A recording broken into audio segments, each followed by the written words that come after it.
ದಾಸವಾಳ ಗಿಡಕ್ಕೆ mealybugs ಅಂಟಿತ್ತು.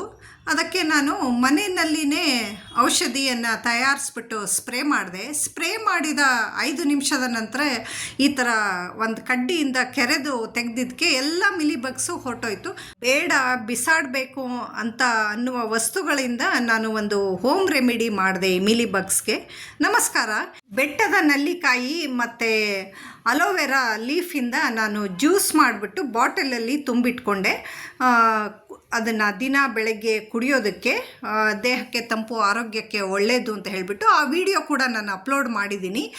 Juice ತೆಗೆದಾದ್ಮೇಲೆ ಉಳಿದಂತಹ fibre ಅಂಶ ಇರುತ್ತಲ್ಲ ನಲ್ಲಿಕಾಯಿ ಮತ್ತು ಅಲೋವೆರಾದು, ಅದನ್ನು ವೇಸ್ಟ್ ಮಾಡಿ ಬಿಸಾಕೋದು ಬೇಡ ಅಂತ ಹೇಳಿಬಿಟ್ಟು ಗಿಡಕ್ಕೆ ಮಿಲಿಬಗ್ಸ್ಗೆ ಪೆಸ್ಟಿಸೈಡ್ ಮತ್ತು ಫರ್ಟಿಲೈಸರ್ ಆಗಿ ಕೂಡ ಯೂಸ್ ಮಾಡ್ಬೋದು. ಆ ಥರ ಒಂದು ಲಿಕ್ವಿಡ್ ಮಾಡಿಕೊಂಡೆ.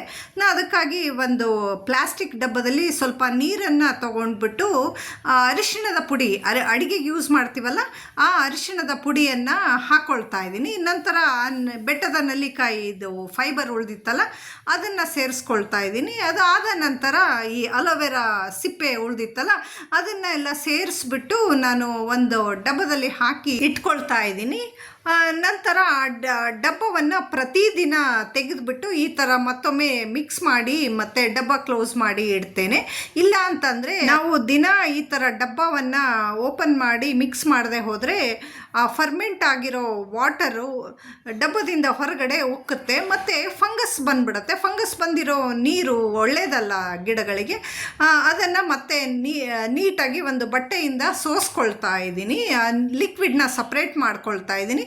ಸಪ್ರೇಟ್ ಮಾಡಿದ ನಂತರ ಅದನ್ನು ನಾನು ಇನ್ನೊಂದು ಸ್ವಲ್ಪ ನೀರನ್ನು ಸೇರಿಸ್ಕೊಳ್ತೀನಿ. ನಾನು ಅದಕ್ಕೆ ಆ ವೇಸ್ಟ್ ಫೈಬರ್ ಇತ್ತಲ್ಲ ಅದು ಮತ್ತೆ ಗೊಬ್ಬರಕ್ಕೆ ಹಾಕ್ಕೊಳ್ತಾ ಇದ್ದೀನಿ. ಒಳ್ಳೆ ಗೊಬ್ಬರ ಕೂಡ ಆಗುತ್ತೆ ಅದು. ಆ ಲಿಕ್ವಿಡ್ಗೆ ಇನ್ನೊಂದು ಸ್ವಲ್ಪ ನೀರನ್ನು ಮಿಕ್ಸ್ ಮಾಡಿಬಿಟ್ಟು ಡೈಲ್ಯೂಟ್ ಮಾಡ್ಕೊಳ್ತಾ ಇದ್ದೀನಿ. ನಂತರ ಸ್ಪ್ರೇ ಬಾಟ್ಲಿಗೆ ಹಾಕ್ಕೊಂಡು ಮಿಲಿಬಗ್ಸ್ ಎಲ್ಲೆಲ್ಲಿದೆ ಅಲ್ಲೆಲ್ಲ ಸ್ಪ್ರೇ ಮಾಡ್ಕೊಳ್ತಾ ಇದ್ದೀನಿ. ನಾನು 5 ನಿಮಿಷ ಹಾಗೆ ಬಿಟ್ಬಿಟ್ಟು ಅದನ್ನು ಕೆರೆದು ತೆಗೆದೆ. ಎಷ್ಟು ಬೇಗ ಮಿಲಿಬಗ್ಸು ಸತ್ತೋಗಿತ್ತು ಗೊತ್ತಾ. ತುಂಬ ಚೆನ್ನಾಗಿ ಇರುತ್ತೆ ಈ ಹೋಮ್ ರೆಮಿಡಿ.